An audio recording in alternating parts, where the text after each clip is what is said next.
my childhood sweetheart, Chloe, and I were lost in a deep French kiss on the sofa when our parents, who were supposed to be on a business trip, suddenly walked in. They watched us for a long time, all of them breaking into fond, knowing smiles. That very night, they decided we should get engaged. But I never expected that as soon as the engagement news spread, Chloe would become a completely different person. She stopped being intimate with me and no longer snuck into my room at night. After 3 years together, she inexplicably gave me the silent treatment for an entire year, ignoring all my messages. Finally, on my birthday, I sent her a new text. I've already spoken to your parents. There's no rush for our engagement. To my surprise, the woman who had ignored me for a year replied instantly, "Okay, I'll see you tomorrow." My heart turned completely cold.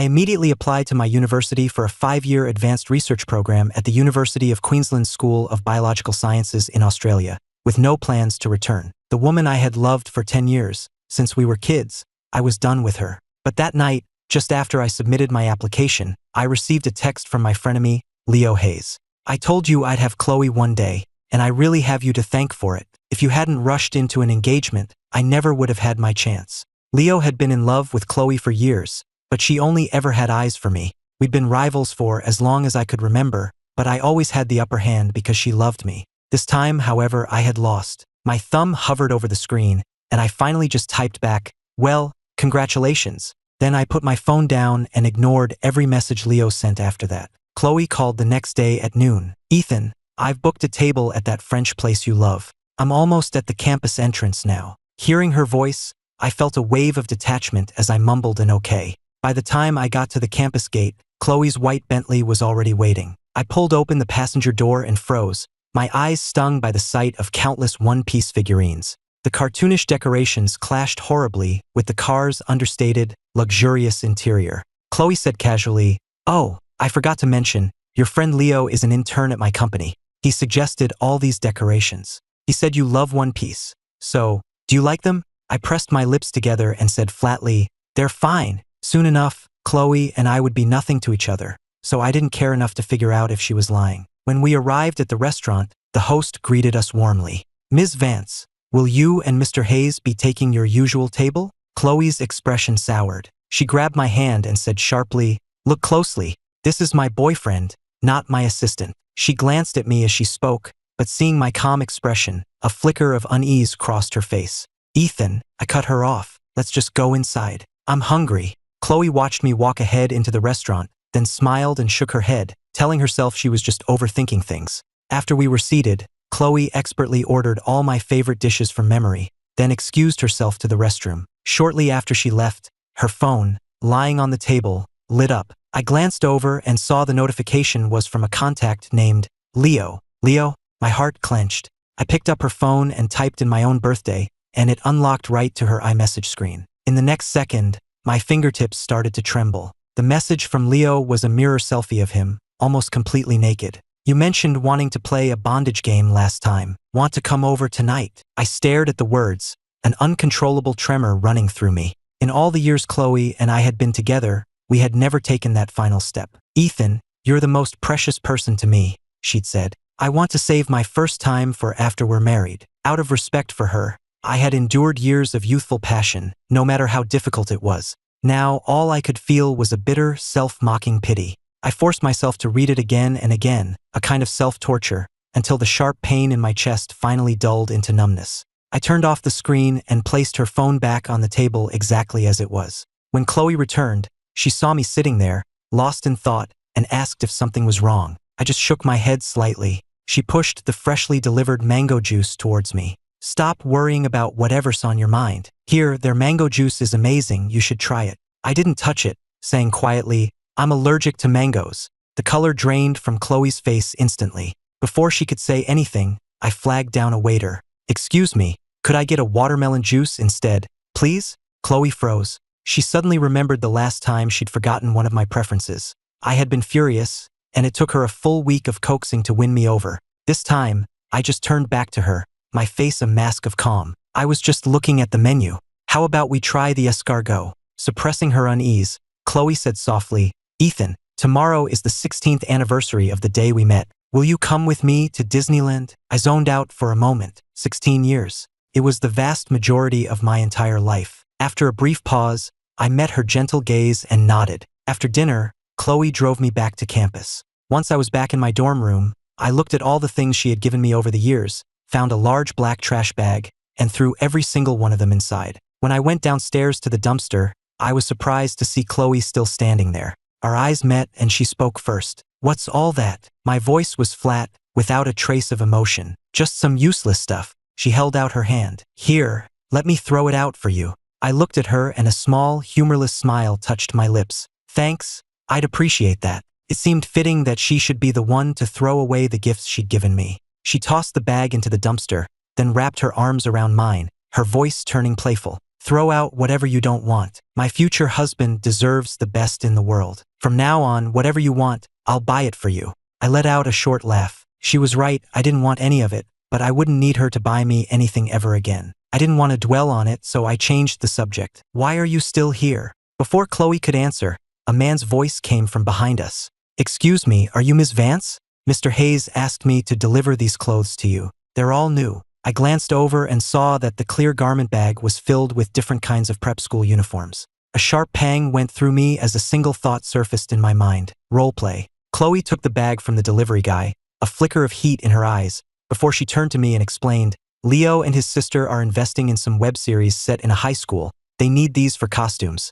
I looked at her and suddenly, the woman who had been by my side for 16 years felt like a complete stranger. I fought back a wave of nausea and just said, "I see." Chloe tossed the clothes into her car, then turned back to me. "Okay, I'm heading out. I'll pick you up tomorrow." Watching her drive away so eagerly, a sarcastic smile twisted my lips as I turned and walked back into the dorm. The next day was bright and sunny, and Chloe was waiting at the campus gate right on time. I pulled open the passenger door, only to find Leo sitting there, already in one of the school uniforms. With a glaring hickey on his neck, he waved at me. "Ethan." It took a lot of convincing, but I finally got Chloe to agree to let me tag along to Disneyland with you guys. Chloe's lips were pressed into a thin line, her face cold as she said in a demanding tone, "Who said you could sit in the front? That's Ethan's seat. Get in the back." A shadow crossed Leo's face as he pleaded, "Chloe, I get a little carsick." Chloe's expression hardened. Just then, I spoke up. "It's fine. I'll sit in the back." Chloe's eye twitched,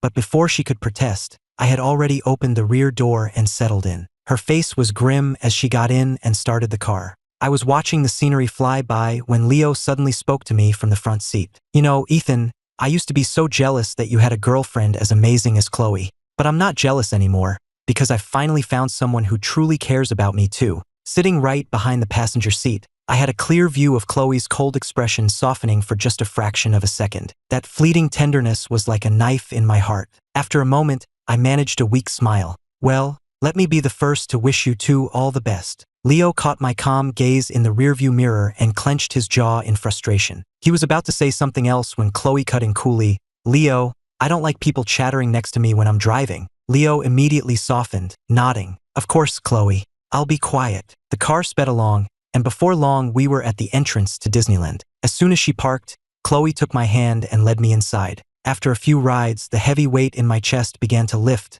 just a little. Chloe checked her phone and said playfully, "Ethan, let's get something to eat. We have to be ready for the fireworks show tonight." I didn't object, and Leo certainly wasn't going to. The three of us headed to the nearest restaurant, the Royal Banquet Hall. The restaurant was bustling, already more than half full. Chloe found a table by the window, pulling me down to sit beside her, while Leo naturally took the seat across from her. The moment he sat, Leo complained in a raspy voice, "My legs are killing me after all that walking." Chloe teased him, "Maybe you're just getting weak." Though her tone was joking, I could feel the palpable, intimate current flowing between them. I gave a silent, bitter laugh to myself and bent down to get my phone from my bag. But that one glance was enough to see the scene unfolding under the table. Chloe's alluring bare foot was gently rubbing against Leo's inner thigh, while his hand was caressing her toes, their movements both intimate and practiced. My breath hitched. Even though I already knew what was going on, seeing it with my own eyes was a vicious, gut-wrenching blow. As I sat back up, Chloe looked over at me, her smile impossibly gentle. "Ethan, you can't handle anything too spicy, so I'll have them hold the extra hot sauce on this dish." I took a deep breath, barely managing to keep my voice steady. "Whatever you think is best." A flicker of delight crossed Leo's face. "Ethan, if you're not up for more rides, I'm going to steal Chloe. I want to go on the go-karts." Chloe, standing beside me, didn't hesitate. You can find someone else to race with. I'm staying with Ethan. Leo shot her an annoyed look but walked off, and within moments, he'd found a cute girl to partner with. I watched Chloe's face darken and almost laughed. I said casually, "It's better you go with him than let him find some random girl. At least that way he won't get taken advantage of." Her expression tensed, but after only a few seconds, she dropped my hand and strode over to Leo. I felt the warmth in my palm vanish, and a bitter smile touched my lips. "Chloe, you can pretend to love me all you want, but you can't hide a heart that's already chosen Leo." At 8 o'clock sharp, Disneyland's famous fireworks show began. As the music swelled, brilliant fireworks exploded across the night sky, bathing the entire park in a dreamlike, multicolored glow. Chloe led me by the hand to a perfect viewing spot. Over the booming of the fireworks, I heard her whisper, "Ethan, I want to spend every year with you, forever." I froze, and before I could respond, she covered my eyes with her hand. "Ethan," she said, "they say the 10 seconds when the biggest firework bursts is the best time to make a wish." But through the gaps between her fingers, I saw her turn without hesitation, stand on her tiptoes, and kiss Leo, who was standing on her other side. The absurd, searing image sent a chill through my entire body. I squeezed my eyes shut and made my own wish. I wish that from this moment on, for all the years to come, I will never have anything to do with you again. The moment Chloe lowered her hand, I opened my eyes. She was beaming at me. "Babe, what did you wish for? Tell me." I saw the lipstick smudged at the corner of her mouth and was about to speak, but she shook her head. "Never mind, don't tell me. It won't come true if you say it out loud." She reached out and gently stroked my hair, her voice impossibly soft. "Whatever you wished for, I hope it comes true, and if fate doesn't grant it, I'll make it happen for you." I looked at her, a slow smile spreading across my face.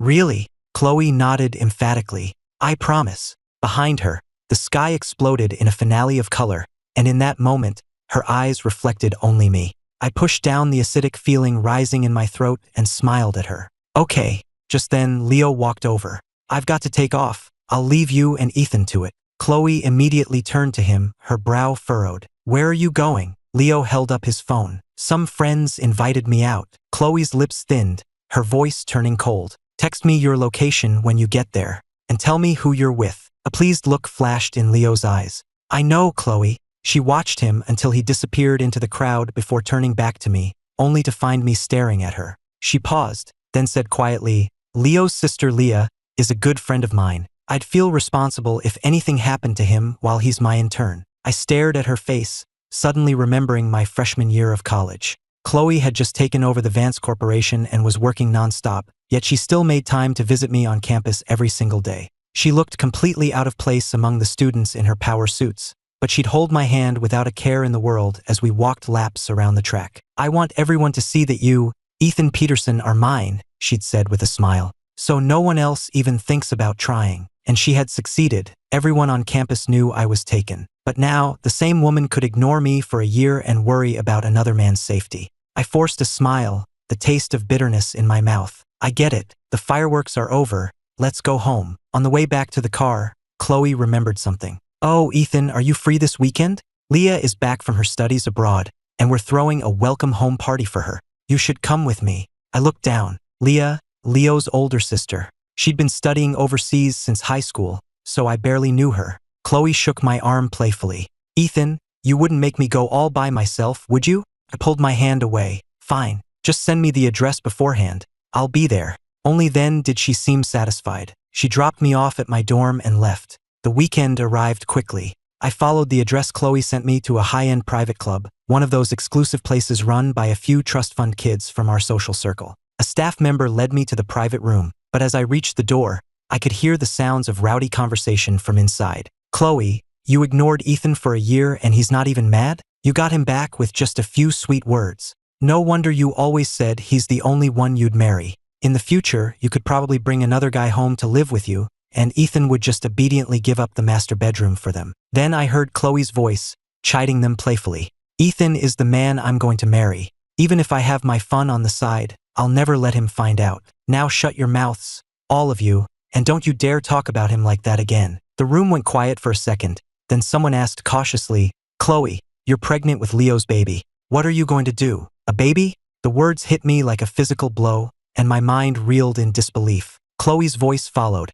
her tone shifting from playful to sharp and annoyed. Are you all just going to gossip about me all night? My hand on the doorknob felt like ice. Just then, a voice came from behind me. Why aren't you going in? I spun around to see a sharp, beautiful face, her upturned eyes glinting with amusement. After a moment of silence, I managed to speak. Ms. Hayes, welcome back. Leah raised an eyebrow. I didn't expect you to be the first person to welcome me home. I forced a tight smile just as the door behind me swung open. A soft hand slipped around my waist, and Chloe's voice was in my ear. Babe, when did you get here? Why didn't you call me? I shifted uncomfortably. I was just about to come in when I ran into Ms. Hayes. Leah smiled coolly. Chloe, long time no see. Still can't bear to let Ethan out of your sight, I see. Chloe shot her a glare. Leah, he's going to be my husband. Why would I ever let him go? Hearing her declare her ownership of me so possessively, I felt none of the old sweetness, only a hollow ache. I pulled away from her arm, walked into the room, and took a seat. Since the party was for Leah, her arrival kicked things into full swing. Someone asked, Leah, I heard you were doing great overseas. What made you decide to come back so suddenly? Leah took a sip of her wine. My parents want me to come home and help find a suitable match for Leo. I felt Chloe stiffen beside me, and I noticed the eyes around the room subtly shift towards her. I scoffed internally as Chloe spoke up. It's the 21st century. Who still does arranged marriages? Leo is a great guy. He'll have no trouble finding a good woman on his own. A chorus of agreement went around the table. Leah simply scanned the room, smiled, and didn't say another word. When the party finally broke up, Chloe took my arm as we left the club. Just as Chloe reached for her car door, her phone rang. She glanced at the screen, and her expression shifted. She turned to me. Ethan, something's come up. Would you mind getting a ride home? I just looked at her and said, sure. Watching her get into her car and speed off without a second thought, a sarcastic smile touched my lips. There was a time when I was the most important person in her world. Now, all it took was one phone call from Leo to send her running. I was standing outside the club, not waiting for a car Chloe had supposedly called. When Leah pulled up, she rolled down her window. Ethan, I'll give you a ride back to campus. Seeing the rear door open automatically, I sighed and got in. As the car moved, the faint scent of sandalwood filled the air, making me feel drowsy. But then Leah, from the driver's seat, broke the silence. Ethan, you know about Chloe and Leo, don't you? I was wide awake in an instant. Leah glanced at me in the rearview mirror, a small smile on her face. It took my brother a long time to finally win Chloe over. And since he's always seen you as a rival, I'm sure he couldn't resist rubbing it in your face. I didn't understand her angle, so I just said coolly, and you think your brother wrecking someone's relationship is something to be proud of? The smile on Leah's face widened. A relationship that can be wrecked wasn't real in the first place. How about a deal? You let my brother have Chloe, and you and I get married. I'll make you the happiest man alive, and I can guarantee you'll be the only man for me. I'm a sure thing, Ethan. What I can offer you is far more than Chloe ever could. I took a deep breath and said simply, no, thank you. I leaned back against the seat and spoke earnestly. Anyone can look beautiful under a cherry blossom tree, and my love can be passionate for anyone who deserves it. Leah, no matter who I end up with, I can be the happiest man alive. My words hung in the air, and Leah's confident expression faltered for a moment, leaving her speechless. When the car stopped in front of my dorm, I got out and offered a polite but cold, thanks for the ride. Inside the car, Leah watched me walk away, a look of intense, intrigued amusement in her eyes. I didn't see Chloe for a whole week, but the texts from Leo were relentless. Ethan, Chloe's pregnant with my baby, and she's a nervous wreck. She says our baby is the most important thing in the world to her now. She's even letting me stay at the house you two were supposed to live in. Ethan, these are the pajamas Chloe bought for you. They're really comfortable. Ethan, Chloe's parents called to push the wedding, but she told them she needs more time. The explicit, taunting messages kept coming, turning my heart into a barren wasteland. Eventually, I could read them without feeling anything at all. Then, on the 8th day, a new text from Leo arrived. Ethan, you have the nerve to mess with my sister? I'm going to kill you. My brow twitched. Just then, my phone vibrated in my hand. It was Chloe. I answered instinctively, and her voice came through, cold and devoid of any emotion. I need to ask you something. Meet me at the campus entrance. Before I could say a word, she hung up. When I got to the gate, I saw Chloe standing there, radiating an icy anger. Before I could even process it, she grabbed my arm and pulled me into her car. The doors locked with a sharp click, followed immediately by her harsh interrogation. Why did Leah drive you home after the party? She demanded, her eyes fixed on me. You know the Hayes family was interested in a marriage alliance with our family. Did you even stop to consider my feelings? Looking into her cold, accusing eyes, I almost laughed at the absurdity of it all. I pulled my arm from her grasp. Chloe, are you actually accusing me of having some secret affair with Leah? My question made her pause. She instinctively reached for my hand again, her voice softening slightly. Ethan, don't say things like that just to make me angry. She ran a hand through her hair, agitated. After Leah dropped you off, she posted a picture of your back on Facebook, with a caption about it being the first time she'd ever dropped a guy off at his dorm. Now all of our friends are asking me what's going on. Her voice was laced with a sense of grievance. You're my boyfriend, my future husband. I don't want people getting the wrong idea. I already made Leah delete the post. Ethan, I will not tolerate you getting involved with any other woman. Her words of love felt like cheap, mass-produced goods, unable to stir even the slightest ripple in my heart. In fact, hearing them now just felt grating. Still, I nodded. It didn't matter. Soon, not just Leah, but Chloe herself would be completely out of my life. A satisfied smile finally appeared on her face. She started the car. There's a gala tonight. You're coming with me. She had always been imperious, and I had no energy left to argue. Chloe took me to get a new suit before we headed to the event. The moment we walked in,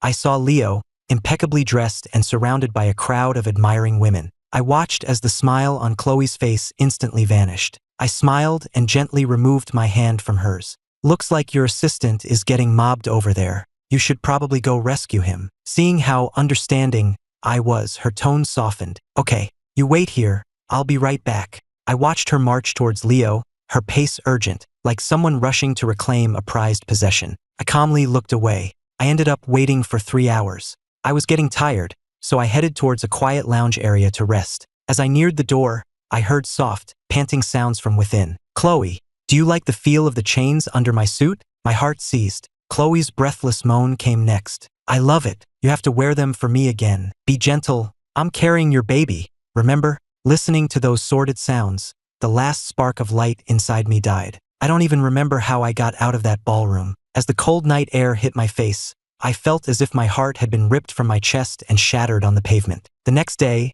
I woke up with a raging fever. I dragged myself to the hospital. While I was sitting in the waiting area, I heard Leo's voice from down the hall. I picked up your test results. The doctor said our baby is perfectly healthy, so you can stop worrying and focus on your meeting. I glanced over and was stung by the look of pure joy on his face. Seeing the lab report in his hand, I suddenly remembered Chloe's words to me. Ethan, after we get married, let's have a baby right away. Boy or girl, it doesn't matter. I'll give our child the best love in the world. The memory made me twist my lips into a sarcastic smile as I looked away. But just as I was leaving the pharmacy, I ran straight into Chloe. Our eyes met, and I saw a flicker of panic in hers. Ethan, what are you doing here? A second later, her gaze fell on the prescription bag in my hand. She grew anxious. What's wrong? Are you sick? In response, I took a deliberate step back. My movement made her flinch, and she looked up at me, hurt. Ethan, are you angry with me?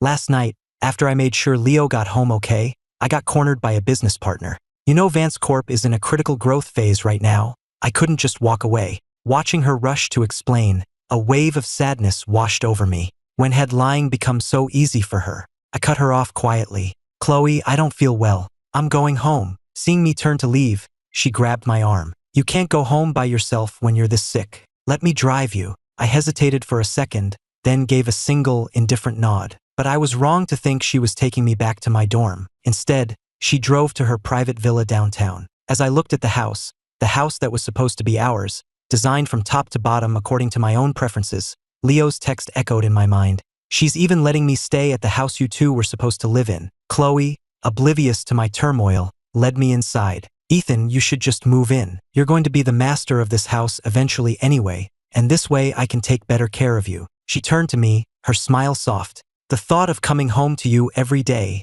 that's all the happiness I need. I looked at her smiling face, and my heart went cold as stone. How could she say such nauseating things while carrying another man's child? I let out a self-deprecating laugh. Chloe, I said quietly, you can't make me happy. My voice was so low she didn't hear me. She led me to the sofa. You rest here. I'll go get you some water for your medicine. I watched her walk away, full of purpose, and felt nothing at all. I had 7 days until my flight to Australia. I decided to treat it as one last week together before severing our 16-year bond for good. During my stay at the villa, Chloe came home on time every evening, and the texts from Leo stopped. I enjoyed the rare peace and quiet, and took the opportunity to announce my study abroad plans in our family group chat. My father's reply was simple: "Ethan, your mother and I will support any decision you make, 100%. Reading his message, the dark cloud that had been hanging over me finally began to break apart. The day of my departure arrived in what felt like a blink of an eye. Chloe was up early and had made a full breakfast. She raised an eyebrow at me playfully. "So, how am I doing as a future wife?" I smiled faintly. "You're doing a great job." At least, she was very competent at pretending to love me. She smiled back, but just as she was about to speak, her phone rang. The call lasted only a few seconds, but when she hung up, her face was grim. "Leo's in the hospital. I have to go check on him." I watched her in silence. "Okay." She grabbed her coat, but paused at the door to look back at me, a sudden flicker of unease in her eyes. "Ethan, I'll be back really soon. You just wait for me here, okay?" I pressed my lips together, about to say something, but she had already turned and left without a moment's hesitation. I let out a small, humorless laugh. "Can't even wait a single second, can you?" I sat at the table for a long time before finally getting up, going to the office, and turning on the printer. With a low hum, it began spitting out copies of every single taunting text Leo had ever sent me. I took the pages and methodically taped them up, covering every wall in every room of the house. Just as I finished, a notification popped up on my phone. "Your flight to Brisbane, Queensland is now boarding. Please proceed to your gate." I looked around at the paper-covered walls, a quiet laugh escaping my lips. I took out my phone and sent one last text to Chloe. "Chloe, we're done." Attached to the message was the photo of her positive pregnancy test that Leo had so proudly sent me. I blocked her number, blocked her on every app, and then turned my phone off completely. I opened the front door and walked out into the sunshine, towards my new life. I never looked back. People who betray true love are eventually betrayed by it. I hope you live with that, Chloe. Around noon, the special ringtone Chloe had set just for me went off. She looked up from her computer, picked up her phone, and it unlocked with facial recognition. My text, sent just before my flight, was displayed prominently on her screen. "Chloe, we're done." Below it was the image of the lab report with her name clearly visible. Her heart plummeted. She immediately tried to call me, but the call wouldn't go through. She realized I had blocked her. Frantically, she tried a regular phone call, only to be met with the message that my phone was turned off. Without another thought, she grabbed her keys and drove to my parents' house, running into my mother just as she was heading out. Chloe rushed to block her path. "Mrs. Peterson, Ethan and I had a misunderstanding. Please, can you let me see him? I need to explain everything." My mother frowned at her. "Ethan is done with you, Chloe. Don't harass him. Just let it go and part ways gracefully." My mother tried to step around her, but Chloe blocked her again. "Please, Mrs. Peterson, I'm begging you. I have to see him." My mother's patience wore thin. "You can't. Ethan's already on a plane to Australia for his program. He obviously doesn't want to see you, so why are you still pushing? Out of respect for your parents, I've held my tongue, but you lost the right to be in our lives the day you humiliated him in front of both our families." Chloe's arms fell limply to her sides. "I'm sorry, but this time, there was no one there to tell her it was okay. No one was going to forgive her." When Chloe returned to her apartment in a daze, Leo was waiting for her with a home-cooked meal. He was as gentle and attentive as ever, and his presence made the apartment feel more like a home, just as it always did. But all Chloe felt was a deep, gnawing irritation. Leo greeted her with a smile. "Chloe, you're back. Come eat. I made your favorite sweet and sour ribs." "Didn't I tell you not to tell Ethan I was pregnant?" Leo froze for a second before stepping forward to gently embrace her. "I just love you so much." Chloe shoved him away, her eyes blazing with anger. "And I told you this was just a casual thing between us. The person I love is Ethan." The color drained from Leo's face. "Chloe," she frowned, placing a hand on her stomach. "I'm getting rid of this baby. I'm only ever going to marry Ethan, and he's the only one who will ever be the father of my children." Leo stared at her, shocked by her cruelty. Looking at the beautiful face that had once captivated him, he felt a surge of disbelief and rage. "Chloe, I'm telling you, Ethan already knew you were sleeping with me. He had already decided to leave you. He doesn't love you anymore. Maybe he never did." Chloe covered her ears and screamed, "Shut up! Ethan loves me. He could never stop loving me. None of this would have happened if you hadn't seduced me. But it doesn't matter. Ethan loves me. He can't live without me, and he will forgive me." Leo let out a bitter laugh. Forgive you? Forgive you for what? For all the times you were with me while you were ignoring him. Blinded by rage, Chloe slapped him hard across the face. Shut up. I'm getting an abortion tomorrow. You were just a fling, Leo. You mean nothing to me. The words were followed by the deafening slam of the front door. Leo slammed his fist on the table, staring at the closed door in despair. On the table, the sweet and sour ribs had grown cold. 5 years later, the moment I stepped out of the airport terminal in Chicago, the humid summer air wrapped around me. Through the sea of cars and people, I saw my mother and father across the street, waving enthusiastically. Ethan, you're thinner, were the first words out of my mother's mouth. I smiled and hugged her. I don't think so. My father, who had already grabbed my suitcase, studied my face for a moment and murmured, No, you are. I traveled to many places in my life, but this city was different. It held so many of my family's memories. A part of me had put down roots here, had blossomed here. In the car, my mother mentioned there was a reception that evening and asked if I wanted to go. I knew she wouldn't ask unless it was important, so despite the jet lag from the long flight, I agreed. Just as I said yes, my phone rang. It was Maya. Her warm, teasing voice filled my ear. Ethan, did you make it? I did. I'm with my parents now. Maya laughed softly. I'll be back in a month. I'll meet them properly then. I smiled, a genuine, happy smile. With my parents in the car, I kept the call short and hung up. My mother was smiling. So that was the famous Maya you've told us so much about? I nodded. She said she'll be back in a month. As soon as she is, I'll bring her home to meet you both. My mother didn't know Maya, but she could see the happiness on my face, and that was enough to give her a good impression. My father remained quiet, only reminding me of a few details about the reception that night. It had been so long since I'd attended an event like this that it wasn't until I stepped into the ballroom that evening that the reality of being home truly sank in. The moment I walked through the door, someone called my name. Looking around, I saw a room full of faces that were at once familiar and strange. I wasn't sure who was hosting, but it seemed like everyone who was anyone in our circle was there. I felt a bit stiff at first, but after exchanging a few pleasantries, I realized that even after 5 years away, navigating these events was second nature, as if I'd never left at all. It struck me then that 5 years is a long time, but in this circle where things change so quickly, it felt like nothing. I picked up a glass of champagne and listened to the buzz of conversation around me, my eyes drifting to a presentation scrolling on a large screen. Suddenly, I overheard someone say, Chloe Vance has been doing an incredible job running her family's company. My dad mentions her all the time. Hearing her name after so long sent a chill through me. The first 20 years of my life had been completely entangled with hers, like vines, but now we were on completely separate, foreign paths. I was so lost in thought that I didn't even hear the conversation shift to me until someone spoke my name. Ethan, I remember you and Chloe were practically engaged. Do you two still keep in touch? Startled, I quickly composed myself and smiled. No, I was pretty much off the grid for the last 5 years, focusing on my research. The man raised his glass to mine. 5 years. Man, time flies. I murmured in agreement. As the evening wore on, I glanced at him again and finally placed him. His name was Dylan Scott, and I remembered he was a friend of Leo's. I sighed, ready to make an excuse to leave, when I heard Dylan call out, Leo, over here. Now leaving would look far too obvious. Sure enough, the moment Leo walked over, his eyes landed directly on me. When did you get back? He didn't use my name, but I knew the question was for me.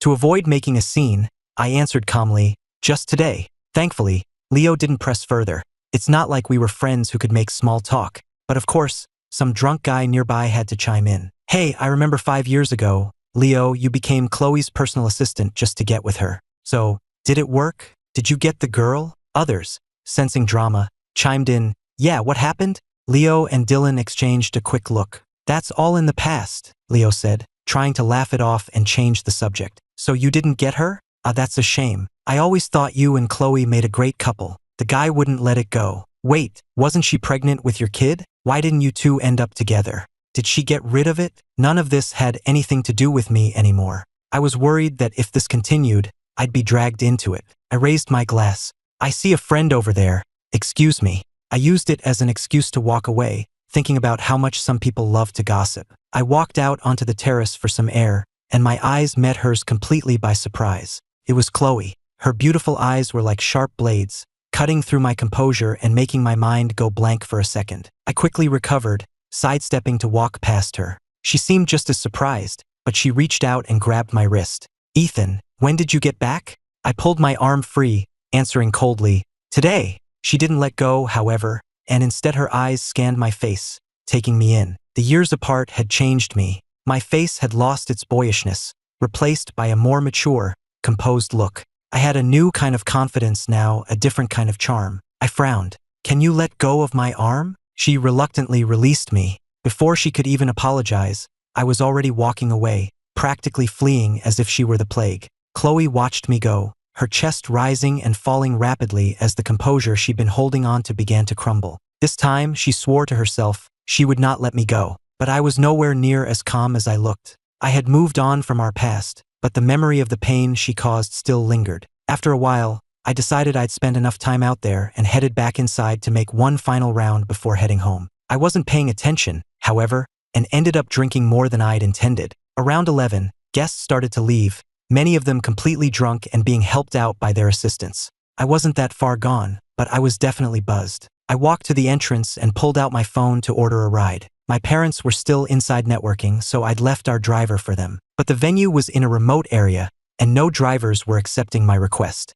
Just as I was about to increase the fare, a sleek, understated Bentley pulled up in front of me. The back window rolled down, and I saw Chloe's face, half in shadow, half in light. I'll give you a ride. No thanks, I've got one coming. I refused immediately. But she didn't drive off. The car just sat there, waiting. I could hear more people coming out behind me, their voices getting louder. Not wanting to cause a scene, I canceled my ride and got into her car. Chloe didn't speak, just closed her eyes to rest. She must have been tired. If she wasn't going to talk, I certainly wasn't going to start. We drove in complete silence until the car pulled up in front of my parents' house. As I reached for the door handle, she finally spoke. Ethan, was it because of Leo that you left? I paused, halfway out the door, and settled back into my seat. Yes, but it was more than that. She lowered her gaze, not looking at me, her face unreadable. If I ignored the tension between us, the way she narrowed her eyes was still undeniably captivating. But looking at that familiar face stirred nothing in me anymore. We sat in silence for another minute. The alcohol was starting to make my head spin. I collected myself. I should go in. Thanks for the ride. Ethan, can we please start over? Our voices overlapped, completely out of sync yet perfectly clear. I looked up, surprised, and met her intense, pleading gaze. Ethan, she said, her voice thick with emotion. It's been 5 years, and I still only love you. I know I messed up back then, I admit it, but can you please give us one more chance? I can't live without you. I pressed my lips together and looked away. Still only loved me? Her love hadn't stopped her from abandoning me and sleeping with someone else. That kind of love was just disgusting to me. And did she really think of her affair as just messing up? She said it so casually. After 5 years, I couldn't comprehend how she had the audacity to ask me to start over. Chloe, I don't love you anymore, and I will never, ever get back together with you. A look of profound sadness, mingled with disbelief, filled her eyes. We sat in silence for another 2 minutes, the air thick with unspoken emotions. The alcohol was really hitting me now, and I knew I couldn't drag this out. I sighed. I really didn't want to make this any uglier than it already was. I'm going now. She stopped me one last time. If we can't be together, can you at least give me a chance to win you back? Unblock my number. My head was fuzzy from the drinks, and I decided it was easier to just agree. Fine. I got out of the car, feeling unsteady on my feet. A moment later, I felt her hand on my arm, steadying me. I'll walk you to the door. She had been in and out of my room since we were kids, and once we started dating, all boundaries disappeared. It was natural for her to say that. I frowned. That's not necessary. I pulled my arm away and quickly went inside. Even after 5 years apart, she still acted as if no boundaries existed between us. I collapsed onto my bed, my head throbbing, as the events of the night replayed endlessly in my mind. I wanted to shut it all out. I didn't unblock her number, not on my phone, not on any apps, and certainly not in my life. This was just a brief chance encounter. When the sun came up, she would go her way and I would go mine. We didn't belong in the same world anymore. After getting a full night's sleep, I changed into some casual clothes. I decided that before starting my new job, I'd take some time to reacquaint myself with the hometown I hadn't seen in 5 years. My intention was simply to walk down memory lane, but the problem was, my hometown, my childhood, my entire youth, it was all tied to Chloe. Looking back, the most fleeting, innocent, and beautiful years of my life had all revolved around her. Those years were like water under the bridge. impossible to escape, only to be remembered. I unlocked a bike share on the sidewalk and rode under the canopy of trees lining the street, heading back to my old alma mater. It was a huge, comprehensive K-12 magnet school. It was still during school hours, so the campus was quiet and serene. The security guard at the gate must have mistaken me for a teacher, because he didn't even give me a second glance. I walked in confidently, as if I belonged there. So much had changed in the years I'd been gone. Many of the buildings had been renovated. I took in the familiar yet new surroundings as I made my way straight to the faculty offices. The main reason for my visit was to see some of my old teachers. I spent some time catching up with my old homeroom teacher, who, true to form, eventually started asking the gossipy questions. "So, what's the story with you and Chloe? Are you two married yet?" "No," I replied. "We're not together anymore." I just smiled and looked down, meeting her surprised expression. It was true. If I was going to reminisce about my past, there was no way to avoid Chloe. She was an inescapable part of it, even though we hadn't even been in the same grade. After saying goodbye to my teacher, I climbed the stairs to the pedestrian bridge that overlooked the main quad. Just then, the bell rang, and energetic teenagers began pouring out of the buildings in small, laughing groups. The scene below was one of picturesque, almost unreal harmony. Watching from above, I felt a stir in my heart. I took a short video and sent it to Maya. I wanted to share this beautiful moment with her. She must have been on a break, because she replied almost instantly with a video message of her own. "Back at your old school?" Her gentle voice traveled from the other side of the world, yet it felt as if she were standing right beside me. The thought made my heart skip a beat. I smiled, feeling my ears grow warm. "Yeah, haven't been back in 5 years, so I thought I'd take a look around." "That's nice," Maya said. "Ethan, what were you like in high school?" A little quiet, I guess. Not very social." It had been a long time, and it was a pretty subjective question, so I answered with some hesitation. Maya laughed. "Really? Because I remember the first time I saw you, at that academic competition, you were quite the sharp debater." I knew exactly what she was talking about. My sophomore year, when I represented my school at a competition held at her university. The judges were clearly biased, and I had stood up and called them out on it. That was technically the first time we'd ever met. Of course, she was the only one who remembered it. I felt a little embarrassed and tried to explain. "Well, that's only because the judges from your university were being completely unfair. They were trying to give my award to someone else. Even a quiet guy will fight back when he's cornered." Her laughter grew. "Oh, you did more than fight back. You got revenge." My face was completely red by then. After that first encounter, the next time Maya and I saw each other was when I began my research program in Australia. The Maya I met then wasn't the calm, composed woman she was today, who always seemed to have everything under control. 5 years ago, Maya was wild and rebellious, a classic bad girl. I was the program's star student, and she was the rebellious daughter of our primary sponsor.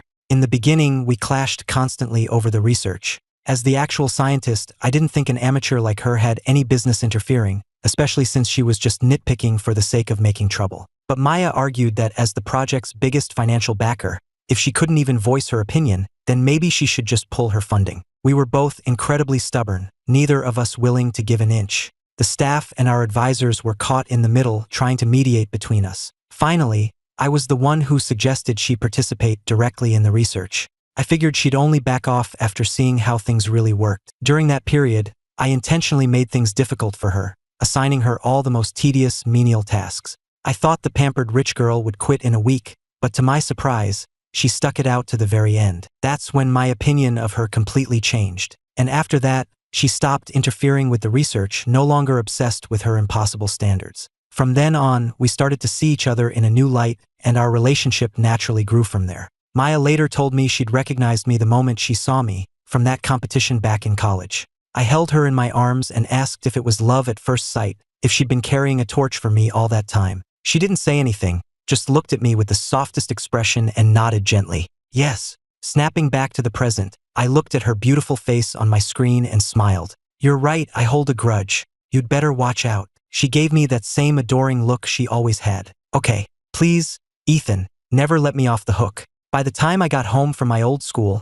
it was already dark. I opened the door to the warm, delicious smell of a home-cooked meal and saw the dining table laden with food. My mother poked her head out of the kitchen. "You're back. Come see if my cooking has gotten rusty." I slipped on my house shoes and went into the kitchen. "Impossible. Your cooking is the best in the world." My mother laughed. "You're just a smooth talker." Soon after, Just as we were setting the table, my father got home. For the first time in a long time, our family was all together, sharing a meal. After 2 days of settling in at home, I reported for my new position at the National Research Institute. It was the same kind of academic work I'd been doing in Australia, so I got up to speed quickly. The institute was short-staffed, so even though I'd only been there a week, they already had me handling high-priority projects. It started to drizzle on that overcast afternoon, the fine rain streaking the window panes and blurring the cityscape outside. I powered through every urgent task in my inbox, working so intensely that I completely forgot about lunch. I had just leaned back in my chair when a colleague,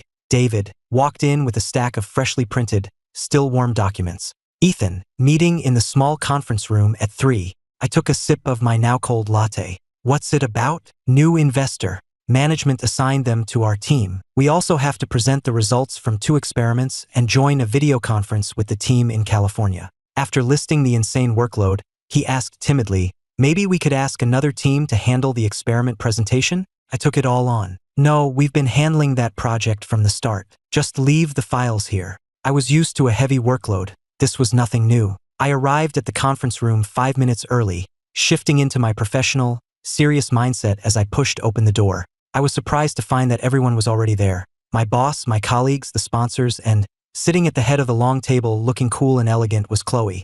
I made a mental note that I'd have to be more prepared before walking through doors from now on. On that rainy afternoon, they listened as I methodically laid out the project's core concepts. My voice was low and steady, my hair was neat, my shirt was perfectly pressed, and my sleeves were rolled up to my forearms. The meeting concluded on a positive note. My boss shook hands with the investor's representative, then glanced at me expectantly. "Ethan." I snapped out of my thoughts and saw Chloe's hand extended towards me. I looked up and met her sly, knowing gaze. I felt like I was facing a wolf, one whose tail was wagging in triumph behind her back. This was a trap, a setup, but with my boss and the entire team watching, I had no choice. I steeled myself and shook her hand. "A pleasure to be working with you." She flashed a devastatingly charming smile, and I struggled to keep my own expression neutral. "The pleasure is all mine." After the meeting, I had to escort our new sponsor to the lobby. When I got back to my office, I grimly opened my phone and unblocked her number. I immediately typed out a furious text. "Chloe, did you orchestrate this entire thing just to get me to unblock you?" I gritted my teeth, but then I paused. Accusing her now would just make me look foolish. The contract was already signed. I deleted the angry message and replaced it with something more professional. "Ms. Vance, this is Ethan Peterson, the project lead. Please feel free to contact me with any questions or concerns moving forward." "Okay," came the clipped, impersonal reply. I downed the rest of my cold latte, trying to swallow my irritation along with it. I had assumed that once the project kicked off, I'd have to interact with Chloe constantly. But she delegated all communication to her subordinates, avoiding me completely. It was for the best. As long as I didn't have to deal with her directly, I was fine. I put a few drops in my dry eyes and forced myself to focus on my work. I was staring at the screen so long I started seeing spots. When I finally looked up, I saw a woman standing in my doorway who looked like a model. A second glance confirmed it was Chloe. She knocked on the doorframe with her knuckles. "Workaholic." The familiar, affectionate greeting caught me off guard after days of keeping my distance. "When did you get here?" "About 10 minutes ago. I texted you, but you didn't answer." "Sorry," I said, glancing at my phone. "I have your notifications silenced, so I didn't see it." "No problem." A smile played on her lips. "Are you free tonight?" "No," I said almost automatically. "As far as I know, your boss hasn't scheduled any work dinners for you tonight, and it's well past 5. If you're determined to work for free, you might as well do it over a nice dinner with me." After she delivered that flawless little speech, I sighed in defeat. I was completely transparent to her. "Is this business or personal?" "Business. I want to introduce you to some of the key people on our side. It'll make things smoother down the line." I couldn't find a reason to refuse. And besides, I was actually starving. Once in her Bentley, I fastened my seatbelt and closed my eyes, hoping to avoid conversation. Seeing the exhaustion on my face, Chloe turned off the music and drove a little slower, giving me a chance to rest. If I had opened my eyes at a red light, I would have seen the undisguised concern in her eyes, as clear as moonlight. I may have looked drained in the car, but by the time we got to the restaurant, I had switched into work mode, becoming the same confident professional I was at the gala. I'm not a naturally social person, but for the sake of the Institute's funding, I put on my best face, joining in on what was essentially another company's team-building event, making toasts and laughing with everyone. it was much more relaxed than a formal dinner. By the end, I was pleasantly buzzed and had exchanged contact info with everyone important. As we all filed out of the restaurant, people started talking about heading to a nearby bar for an after-party. I had accomplished what I needed to for the night and had no intention of joining them. Chloe didn't seem interested in going either. After the others had left, she turned to me with a smile. "Want to take a walk by the river?" I put my guard back up. "Is this business or personal?" She dangled a suggestive line. "Let's call it semi-professional." I'd never dealt with a client like this before. She was so smooth, I couldn't call her out on it without looking like a jerk, and I had no real reason to say no. I could only nod in agreement. We walked side by side along the riverfront, again in silence. It was as if her overly familiar workaholic comment back at my office had been a figment of my imagination. She stopped in front of a bridge I didn't recognize. When she finally spoke, her voice seemed to carry on the wind, full of a deep sadness. "Ethan, I came to Australia to find you." I was taken aback. "And?" I asked. She pressed her lips together before continuing. "I saw you kissing another woman. She looked a little like me." "Ethan, you do still love me, don't you?" I frowned. I never thought Maya looked anything like her. "I'm sorry, Ms. Vance," I said, using her formal title to create distance. "I believe our work for the day has concluded. I should be getting home." With that, I turned and walked away, quickly disappearing from her sight. The wristwatch clattered loudly as it hit the hardwood floor. "I'm so sorry, Ms. Vance," one of the movers said, quickly picking it up and bowing deeply. "It looks like it's broken. We'll cover the full cost of the repairs, of course." Chloe took the watch back, examining the cracked crystal under the light. "It's not your fault," she said softly. "This watch hasn't worked in years." After the movers left, she began to unpack by herself, making the bed, mopping the floors, and opening the windows to let in the fresh air. She had decided to move the day she found out I was working at the institute. From the south-facing terrace of this new apartment,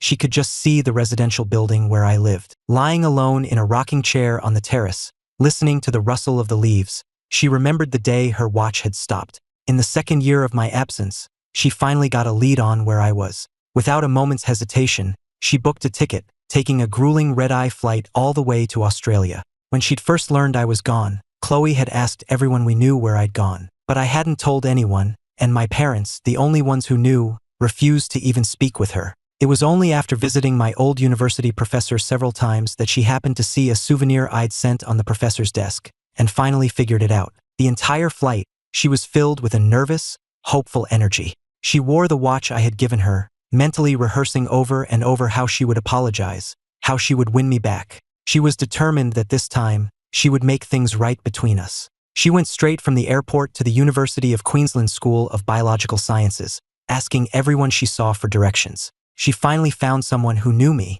"Oh, Ethan?" He said he had a stomachache and went to the campus health clinic. So Chloe rushed to the clinic, and there, in one of the rooms, she found me, asleep with an 4 in my arm. Seeing my face, pale as a sheet, my brow furrowed even in sleep, she felt a twisting pain in her heart, as if it were being wrung out. She found a nurse and asked, "Is my friend going to be okay?" "Chronic gastritis," the nurse replied, "probably from skipping meals and drinking too many iced beverages. His stomach is paying the price." The nurse removed the 4 and left the room. As the wind gently billowed the white curtains, Chloe leaned over me and softly cupped my face with her hand. My dry lips parted, and I murmured a name in my sleep. Chloe leaned in closer to hear. The name I whispered was Maya. Not Chloe, Maya. Her feelings shifted from longing to confusion, then to a burning, bitter jealousy. She stiffly pulled her hand back. As she turned, she saw another young woman standing in the doorway, watching her with a wary expression. "Who are you?" the woman asked.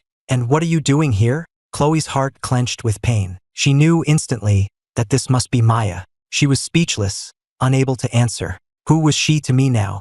An ex-girlfriend? A childhood friend? My first love? While Chloe stood there, frozen, Maya walked past her, assertively positioning herself between Chloe and my bed. Then, she gently adjusted my blanket, tucking it in around me. Watching the familiar, caring gesture, Chloe remained silent. Maya's scrutinizing gaze was fixed on her. "Let's talk outside," she said firmly. "Don't disturb his rest." This time, Chloe finally found her voice. "There's no need." She spoke in Mandarin, and without waiting to see if Maya understood, she turned and fled. Chloe ran all the way back to her hotel and sat alone in her room for the rest of the night. But despite everything, she still wanted to explain, still wanted a chance to win me back. So the next day, she returned to the clinic, but I was already gone. The nurse told her I had been discharged the previous evening. After leaving the clinic, Chloe didn't ask for help. She just wandered aimlessly through the vast university campus, searching. She looked at the place where I had spent the last 2 years and tried to imagine my life there.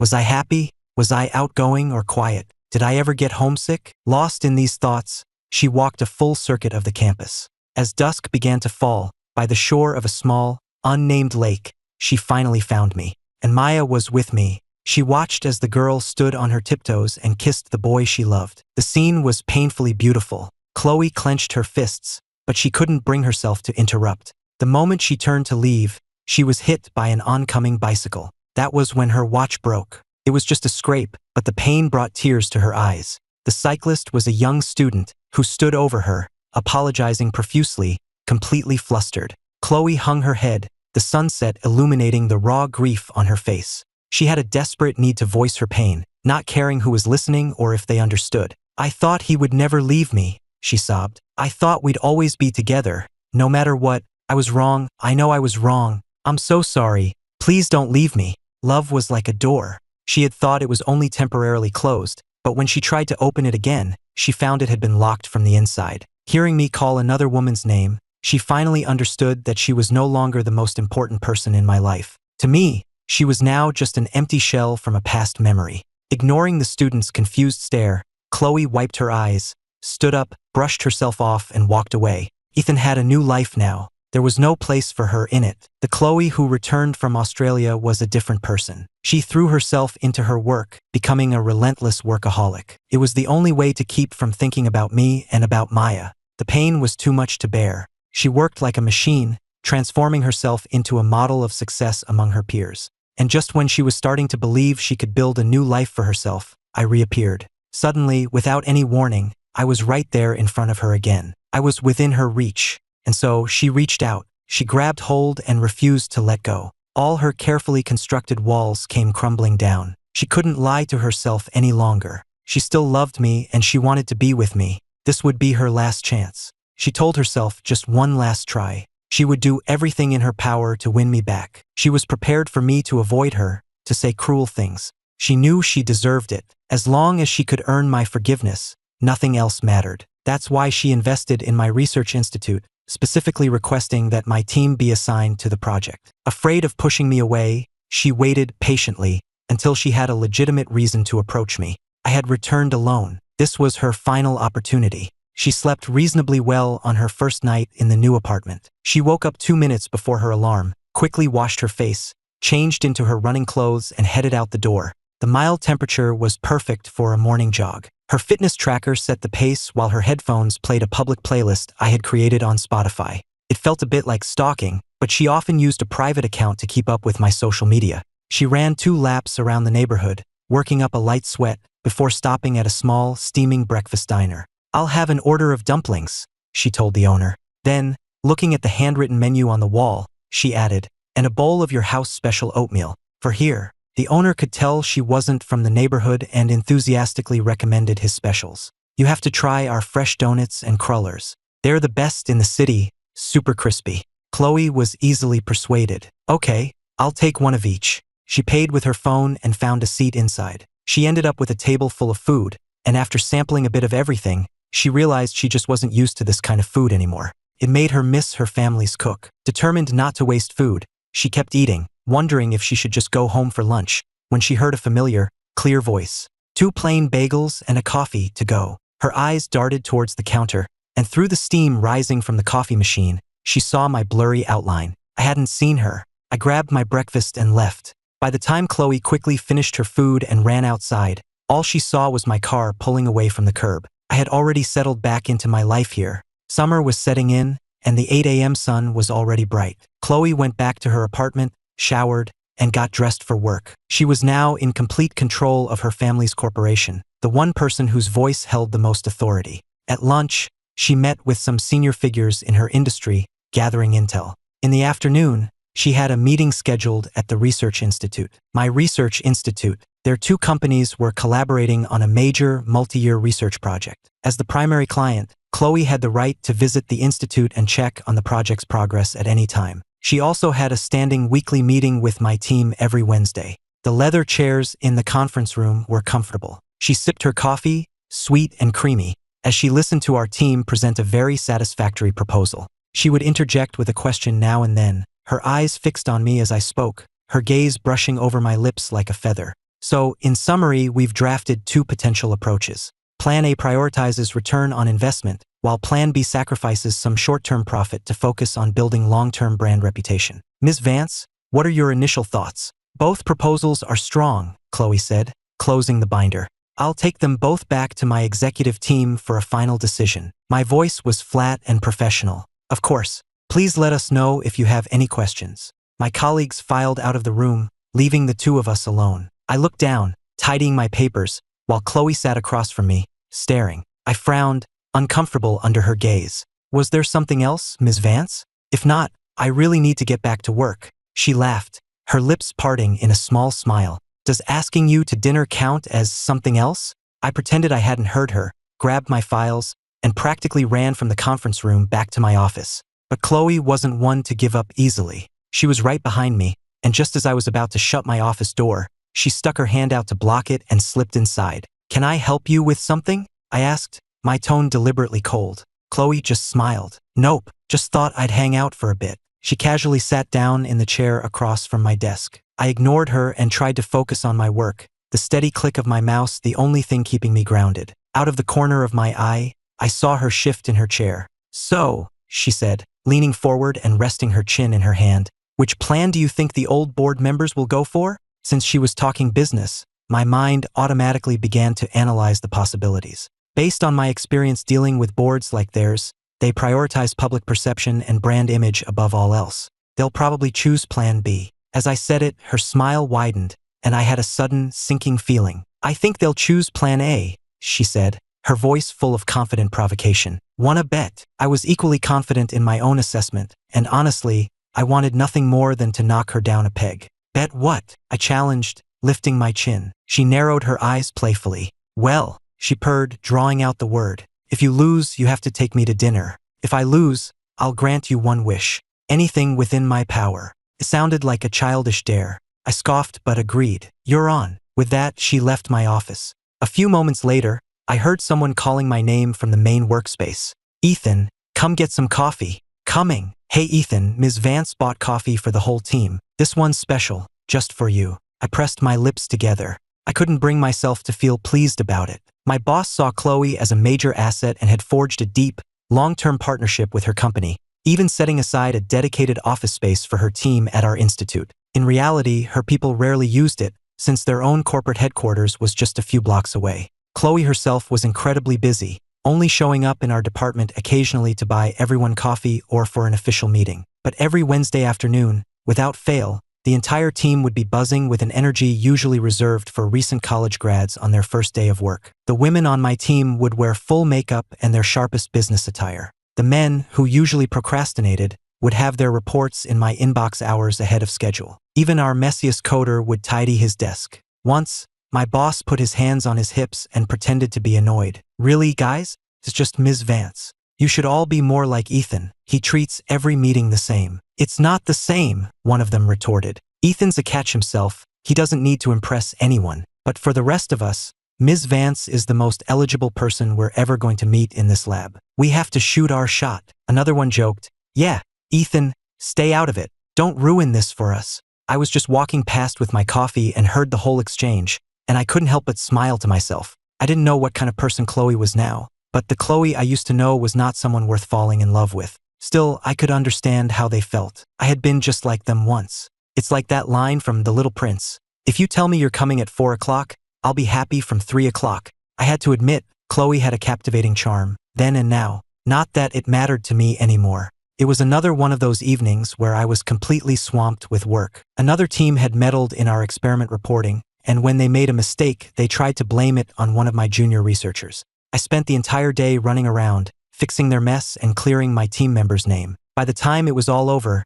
I was so exhausted I just collapsed onto my desk. There was a soft knock on my door. I sat up and saw Chloe walking towards me, her expression just as gentle as I remembered it from 5 years ago. For a second, I felt a strange sense of déjà vu. You look like you forgot to eat again, she said, placing an insulated container on my desk.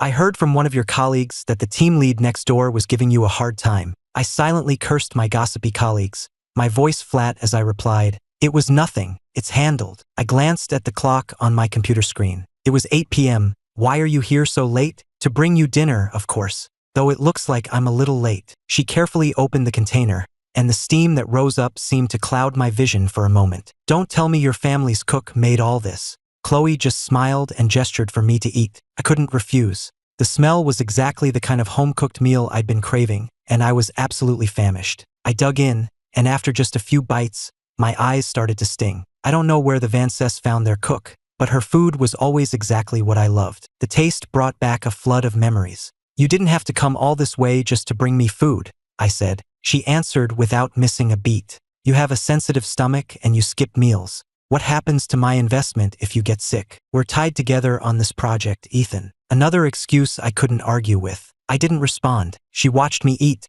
her voice soft.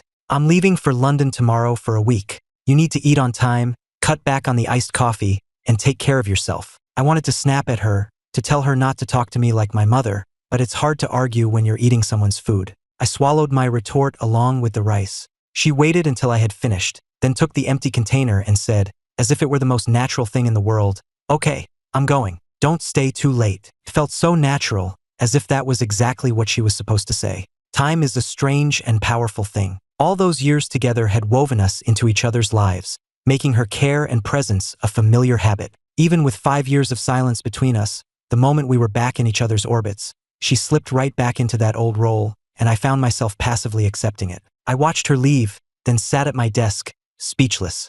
This couldn't continue. I was sure of my feelings, but letting myself get used to her again would be like willingly walking back into a trap. Thankfully, Maya was coming back in a week. A week later, I was still swamped at work. I had to apologize to Maya over and over, telling her I wouldn't be able to pick her up from the airport. She just laughed and said it was fine. I knew she hated hotels, so I sent her the address and key code to my apartment, the one provided by the Institute, and told her to make herself at home and get some rest. With that settled, I dove back into my work. The next thing I knew, it was 7 in the evening. I dragged my exhausted body home, unlocked the door, and was immediately greeted by the warm, delicious smell of food. The dining table was covered with takeout containers, and Maya was standing in the open-plan kitchen. She looked up as I came in. Perfect timing. "The pasta is just ready." My heart melted. We'd been apart for a month, but there was no grand, emotional reunion, no dramatic declarations. Just that simple, normal sentence. It was enough to make my eyes well up. Her tone, her expression. For a second,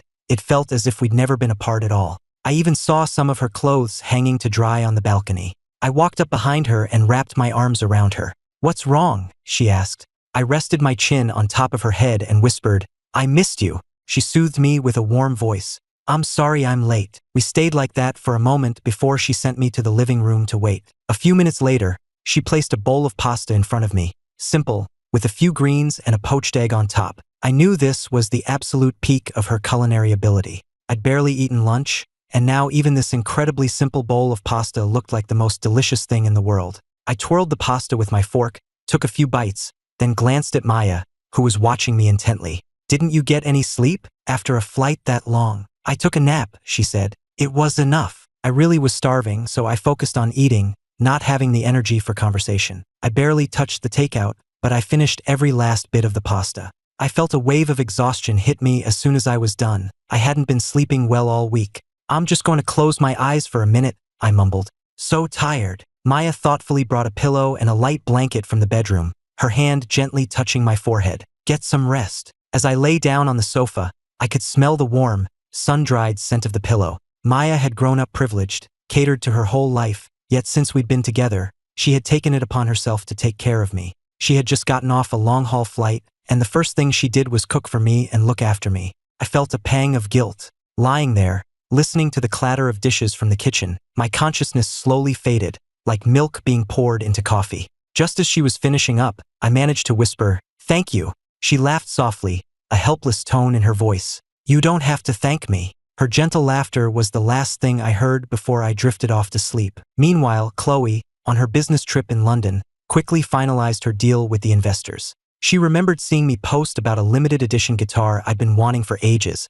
and she made a special trip to a vintage shop to find it for me. She didn't even bother to adjust to the time difference. She landed, slept for 3 hours, and then went straight to my apartment the next morning, guitar in hand, eagerly anticipating the look on my face when I saw it. She rang the doorbell, a wide smile on her face, but the smile vanished the moment the door opened. The person who answered the door was Maya, wrapped in a bath towel. She looked Chloe up and down. "Can I help you?" Chloe was completely taken aback by the question. Maybe it was because it was Maya asking, her gaze just as scrutinizing as it had been 3 years prior, but Chloe found herself suppressing a wave of bitterness as she seriously considered the question. What was she to me now? A former best friend? An ex-girlfriend? My first love? A business associate? "I'm a friend of Ethan's," she finally said, choosing the simplest, most neutral term from the confusing list. "Is he home?" Maya didn't move from the doorway. "He's out right now. May I come in and wait for him?" Chloe asked, forcing a polite smile, though a subtle hostility simmered just beneath the surface. Maya hesitated for a second, then stepped aside to let her in. She watched as Chloe put on the guest slippers by the door, and then even graciously offered her a glass of water. Chloe thanked her with a smile and sat down on the sofa with the guitar case. She took a quick look around my apartment. It was neat, minimalist, and orderly. It looked like the home of someone who lived alone. But then again, Maya had just arrived. Her things probably weren't even unpacked yet. Chloe hadn't considered that, and a small flicker of hope ignited within her. She turned her attention to Maya, who was now drying her hair with a towel. "When did you get back?" Maya shot her a sideways glance. "You know who I am?" "Of course," Chloe thought to herself. "Not only do I know you, I saw you kiss him. I'll never forget it." But out loud, she just said vaguely, "Ethan mentioned you." It was a clever answer, making it sound like she was just a casual friend. As she'd hoped, Maya seemed to relax slightly, though her intuition still told her something was off about this woman. Just then, the electronic lock beeped and the door swung open. I walked in carrying a bag of breakfast and stopped short, surprised to see Chloe sitting on my sofa so early in the morning. I then glanced over at Maya, who was in the middle of blow-drying her hair. After a moment of tense, unspoken thoughts passing between the three of us, I was the one to break the silence, speaking to Chloe. "This is my girlfriend, Maya," I said, gesturing to her. "She was in Australia with me. She just got back." Chloe had prepared herself for this,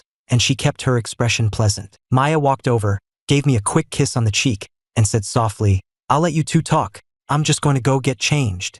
"Okay," I replied. With just the two of us left, the tension in the room eased slightly. I sat down on the other end of the sofa from her. "Have you eaten?" "Not yet. I bought extra, you can have some." Chloe glanced at the greasy donuts and crullers in the bag, just as Maya, now in a t-shirt and shorts, walked back into the room. "Never mind," she said, forcing a smile. "I'm not really used to this kind of food." I didn't press her, just gave a slight nod and started unpacking the food. Before the silence could settle again, Chloe stood up and placed the guitar case by my side. "It's for you." I refused immediately. "Thank you, but I can't accept it." As she walked towards the door, she said over her shoulder, "Then throw it away." The door opened and then clicked softly shut. Her voice had been even quieter than the sound of the latch, and I could feel the sadness in it. I looked inside the case and saw it, the limited edition Fender I had wanted for years. I was silent for a long time. I still had to give it back. Maya came over and took a bite of a cruller. "Do you like the guitar?" I pressed my lips together. "I used to, a long time ago. So long ago I'd almost forgotten about it." Maya didn't say anything, so I spoke first. "Aren't you going to ask who she is?" "She said she was your friend," she replied, simply repeating Chloe's own words. I looked down and told her the truth, that she was my ex-girlfriend, the girl I grew up with, my first love. Looking at me then, Maya seemed to see a ghost of the man I was when I first arrived in Australia 5 years ago. A meticulous scientist by day, and the wild lead singer of a rock band by night. Two complete extremes. Maya had discovered my secret life by accident. Looking back, she realized now it must have all been because of Chloe. The bar was tucked away down a narrow alley, the kind you had to park and walk down. The brick walls were damp with moss, and trendy young people were always gathered outside, smoking and talking. Maya had pushed her way through the noise and clouds of smoke to get to the stage area. She'd gone to the bar to order a soda, and in that short time at least 5 different guys had tried to hit on her. She tried to put on a stern, unapproachable face, but found that it only seemed to attract more attention. Then the band took the stage, and the show kicked off with a thunderous drum solo. The crowd went wild, cheering and pumping their fists in the air as crimson and blue lights bathed the room, turning it into some kind of chaotic musical experiment. The stage itself was tiny and kind of grimy, a definite step down from the one at her high school talent show. The fans in the front were packed in so tightly it looked like they might spill onto the stage at any moment. Maya didn't join the crush. She stood back by the stairs, nursing her drink, her eyes fixed on the stage just a few yards away. The lead singer's voice was like a sunset, like a cool breeze, filling the room with a soft, warm sound. Maya stared at me on the stage, a smile unconsciously spreading across her face. It was the first time she had ever seen me in the spotlight, and she thought the light radiating from me was far brighter than any of the stage lights. This tiny stage, she thought, was completely unworthy of his talent. When the chorus hit, she found herself singing along softly, lost in the music just like everyone else. This was a different Ethan, an Ethan that only she knew. The show was a huge, unexpected success. When it ended, the entire venue was chanting for an encore. While the other band members posed for photos with fans, I had already slipped quietly backstage. I didn't want the attention. I was trying to keep this part of my life separate. As Maya realized this, she followed me behind the curtain. The moment I saw her there, my face was a mixture of shock and panic. Maya spoke first. "I followed you. Don't worry, I just wanted to see what you were up to. I won't tell anyone, I promise." Something in her sincere tone made me relax my guard, though I still didn't speak. We stood there in a silent standoff for a moment before I heard the other guys in the band calling for me. Maya followed close behind me. As we passed the stairs, the band's drummer, a girl named Jess, blocked Maya's path. Her expression was openly contemptuous, and as she pushed past, she deliberately slammed her shoulder into Maya's. Maya didn't react, just kept following me, but she could feel the other girl's eyes on her back. "You like Ethan?" Jess's voice suddenly cut through the noise. Maya turned to face the drummer, saying nothing, just meeting her gaze with a calm, steady stare. Her silence clearly infuriated the other girl. Jess let out a derisive laugh, snapping her gum. "I asked you a question. Do you like him, or do you just want to sleep with him?" It took all of Maya's self-control not to slap her. Instead, a small, challenging smile played on her lips. "You like him, don't you? And you're afraid you can't compete." It was as if a silent declaration of war had just been made. Later, when a few of them went out to the dance floor, the silent competition continued. Maya brought me a slice of watermelon. Jess immediately countered with an entire fruit platter. When Maya came back from the bar with a juice, she saw Jess had taken the opportunity to slide in next to me. In the flashing lights, the woman had her arm wrapped tightly around my waist, whispering in my ear. Whatever she said made me laugh, and I leaned my head against her shoulder, my eyes crinkling at the corners. That girl was infuriating. Maya took a long drink of her orange juice, and it tasted like pure vinegar. The others were still engrossed in some drinking game. Seeing that I was sitting out around and Jess had gone to the restroom, Maya quickly slid in next to me. "Are you bored?" she whispered. "A little," I admitted. "Then let's run away together." The next thing I knew, we were holding hands and running out of the bar. She put the top down on her convertible, and we sped out of the city, driving fast down an open highway. The warm, humid night air whipped through our hair as the bright lights of the city disappeared behind us. We connected my phone to the car's speakers and blasted our favorite songs. I cupped my hands around my mouth and yelled into the wind like a little kid. Maya kept her eyes on the road, but she was smiling at me, finding my moment of insanity completely endearing. She pulled the car over at a scenic overlook, where the stars were bright in the dark sky. "Feel better?" she asked. I nodded. "That was amazing. 20 minutes ago, we were in a loud, crowded bar playing stupid games with strangers. Now, we were under a sky full of stars, feeling our hearts pound in our chests." I rubbed my tired eyes. "How come you didn't ask me why I sing at a dive bar like that?" Her lovely voice was carried on the breeze. "I'm not going to ask. I want you to tell me when you're ready." The gentle night wind seemed to stir something inside me. I looked down, feeling a little flustered. There's just a lot of pressure, a lot of things on my mind. Singing helps me let it go. The sound of the wind in the trees and the chirping of crickets created a peaceful symphony. In that comfortable silence, the space between our shoulders slowly disappeared until our heads were resting gently against each other. I turned my head slightly, and our lips were just inches apart. But Maya just averted her eyes, her voice a little husky. "It's getting late. We should head back. But from now on, whenever you want to sing, you call me, and I'll be there." And she came to every single one of my shows after that. Once we officially got together, she took on my burdens as her own, and I never needed to sing in that bar again. As the memory faded, Maya gently touched my cheek. I understand. But I took her hand and held it tight. That whole time, singing in the bar, that was because of her too. I told her the whole story, from the day I met Chloe as a child, to how I slowly fell completely in love with her. I told her how Chloe had cut me off for a year, the year I loved her most, and how I found out she was cheating on me. I laid bare the deepest parts of my heart for her, not for pity, but to show her how much her own love and kindness meant to me, and that I would never betray that. When I finished, Maya was silent for a long time. Then she just pulled me into a tight embrace. I didn't press her for words. I just buried my face in her shoulder. I had never wanted to give my heart away again. The pain of loving someone with everything you have, only to end up with nothing, was something I only needed to experience once. But Maya was just too good. Every step she took towards me was so sure, so unwavering. She loved me so completely, and I hadn't lost my capacity to love. I couldn't help but fall for her. Thankfully, I knew this time would be different. Maya would never hurt me. That evening, my phone buzzed with a notification. I opened it. It was a text from Chloe, with a long screenshot attached. Looks like we have a winner. I stared at the image, which showed that Plan A had been chosen by an overwhelming majority. I was lost in thought. I couldn't believe my judgment had been so wrong. The next day, as I stepped out of the elevator at work, I ran into one of the admins from my department. He was beaming as he walked towards me, and I knew instantly that Chloe must be here. "Ethan, Ms. Vance brought cake for everyone. Come get a slice." "No thanks," I said. "You guys enjoy." I declined his offer,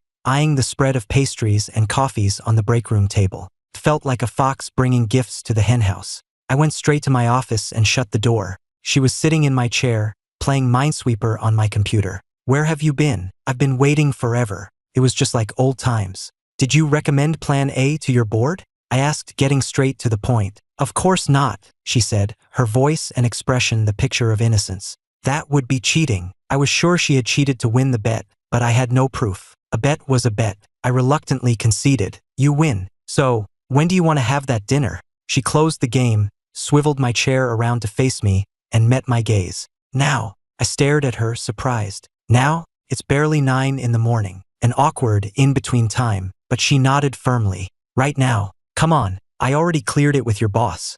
I had no choice but to follow her to a quiet, traditional tea house. Drinking tea this early in the morning felt absurd. I looked at her sitting across from me, a headache starting to form. "If you have something you want to say, just say it." I still knew her too well. I could tell something was on her mind. She took a sip of her tea. "Do you love her?" I answered without a moment's hesitation. "Yes." It wasn't the answer itself that hit her the hardest. It was the conviction in my voice. She took another sip of tea, as if to wash down a bitter taste. "So there's really no chance for us?" I nodded. "That's right. I love her, and I have no intention of ever leaving her. In fact, as soon as work settles down, I'm planning on taking her home to meet my parents." I could see the pain in her eyes, as if my words were physically squeezing the air from her lungs. If I had never gotten involved with Leo, would you still love me?" I paused for a long moment. "I don't know." The steam from my cup blurred my vision. I blinked, and as my eyes refocused, I could see the silent tears streaming down her face. And in that moment, I felt a pang of sadness for her, too. She had made her choices, and that's what had led us here. But if she hadn't, would we have made it? I didn't know. I honestly didn't know, and I could never promise that we would have. Maybe time really does change things. I couldn't tell if I had never loved her as much as I thought, or if the years apart had simply washed those feelings away. That's why I couldn't give her an answer. But it didn't matter anymore. "Just move on, Chloe," I said finally. "Find someone and treat them right. Build a life with them." After that, she disappeared from my life. And this time, I didn't feel the loss, and I certainly didn't go looking for her. The next day was a sunny Saturday. I had finally cleared my desk of all the urgent projects the day before and was planning a proper date with Maya. Unfortunately, I woke up that morning with a fever. In the morning, with a cooling patch stuck to my forehead, I peeked around the kitchen doorway like a little kid. "What are you doing?" Maya held up a pear. "Making you some poached pears with honey." "Do you even know how?" The question was barely out of my mouth before she was gently shooing me out of the kitchen, placing a plate of sliced pears on the coffee table for me. With a practiced efficiency I'd never seen before, she then turned back to the counter and started prepping other ingredients. I sat cross-legged on the sofa, munching on a slice of pear. "Well, I said slowly. "Pigs must be flying. You're actually cooking." Her calm voice drifted out from the kitchen. "You can always learn new things." I pulled the light summer blanket tighter around my shoulders. The cool, Sweet pear soothed my sore throat. Watching her focused figure in the kitchen was a beautiful sight, and I couldn't take my eyes off her. We had been together for a while now, and her combination of inner calm and driven ambition was absolutely captivating to me. I thought to myself that if, for some reason, we didn't end up together, whoever did would be the luckiest person in the world. My tendency to overthink got the better of me, and the thought sent a pang of sadness through my chest. I walked into the kitchen and wrapped my arms around her from behind, my voice barely a whisper. Promise you'll never leave me. I knew I was being irrational, even a little manipulative, but the thought was out there, and I couldn't take it back. Are you hungry? She asked, not having heard me clearly. She turned, her voice warm. I've only finished one dish so far.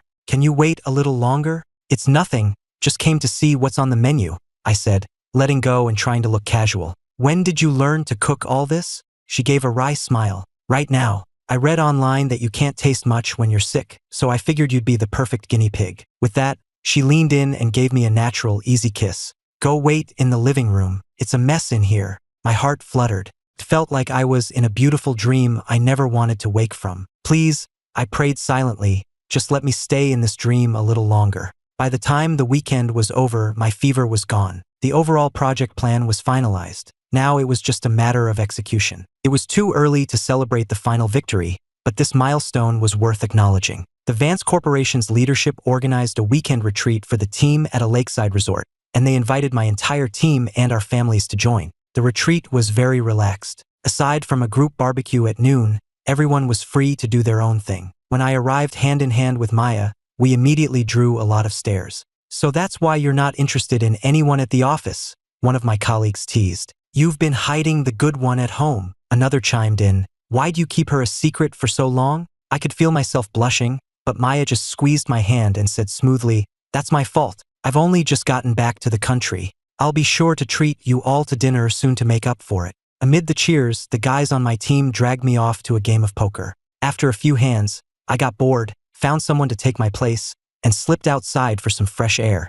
I had no idea where the women had whisked Maya off to. The air by the lake was cool and crisp. A light breeze sent ripples across the water's glassy surface. The lush grass looked so soft it made you want to run your hands through it. And so I did, feeling the tension in my shoulders ease. So, which is better, the grass here or the grass in Australia? A familiar voice asked from behind me. I smiled without turning around. Australia, of course. Maya laughed and pulled me to my feet. Want to try the hot springs? I heard they're really nice here. I don't like public pools, I said, a bit of my old spoiled nature showing through. Then we'll go back to our room and use the private jacuzzi, she said with a grin. We haven't even had dinner yet, I protested. Fine, we'll go after dinner, she said, deliberately misunderstanding my objection. I turned my head away, my ears burning, pretending to be annoyed, and even though she knew I was faking, she still playfully tried to win me over. The bubble of happiness around us was so perfect, there was no room for anyone else.